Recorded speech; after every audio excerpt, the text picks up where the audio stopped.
is Parveen of BMS first year student. Today the topic of my presentation is clavicle bone. What is the clavicle? Clavicle is also known as the beauty bone and horizontal bone. It is long bone. It supports the shoulder so that arm can swing clearly away from the tongue. It transmits the weight of the limb to the sternum.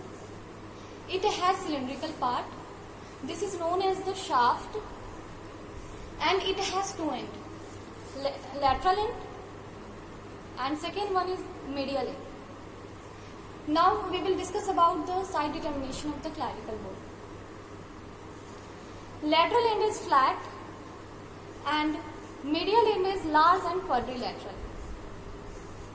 The shaft is slightly curved and lateral 1/3 part of the shaft is concave forward and the medial 2/3 part of the shaft is convex forward. And the inferior surface is grooved longitudinally. This is known as the subclavian groove. We can see here at its middle 1/3. This is the right clavicle and this is the left clavicle. It is situated horizontally like this. And now we will discuss about the peculiarities of the clavicle. Clavicle is only long bone that lies horizontally. It is subcutaneous throughout. It is first bone to start ossification. It is only long bone to ossifying membrane. It has two primary center of ossification. It has no medullary cavity and it is occasionally pierced by middle supraclavicular nerve. Now we will discuss about the feature of the shaft.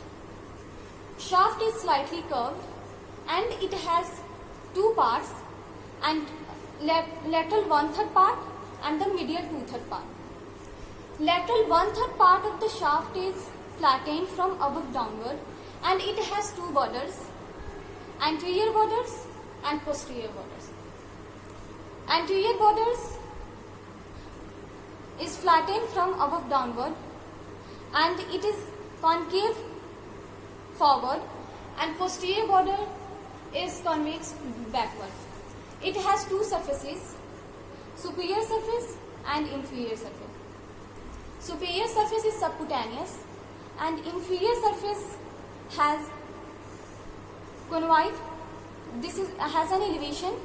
This is known as the conoid tubercle and the ridge called the trapezoid ridge. We can see here, right? And now we will discuss about the medial 2/3 part of the shaft. Medial 2/3 part of the shaft is rounded. We can see here rounded, and it has four surfaces: anterior surface, posterior surface, superior surface and inferior surface. Anterior surface is convex forward and the posterior surface is smooth. Superior surface is rough at its medial part and the inferior surface has rough oval impression at its medial end.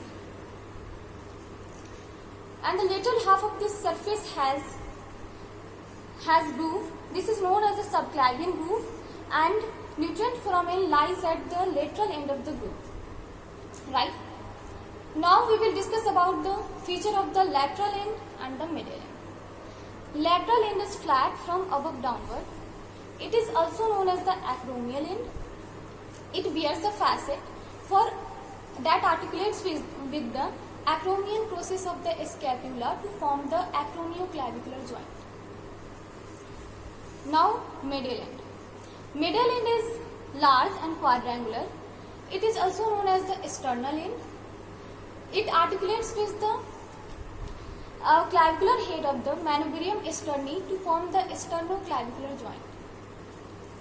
Now we will discuss about the attachment of the clavicle. At its lateral end, the margin of the articular surface for its acromioclavicular joint to gives attachment to the joint capsule.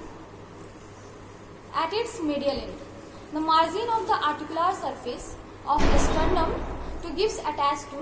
First one is the fibrous capsule all around of sternoclavicular joint. Second one is the articular disc posterior superiorly.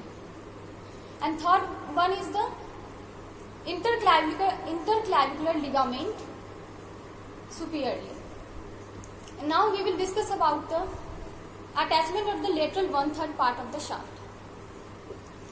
At the lateral 1/3 part, the anterior border gives origin to the deltoid muscle. The posterior border gives insertion to the trapezius muscle, and the convoid tubercle and trapezoid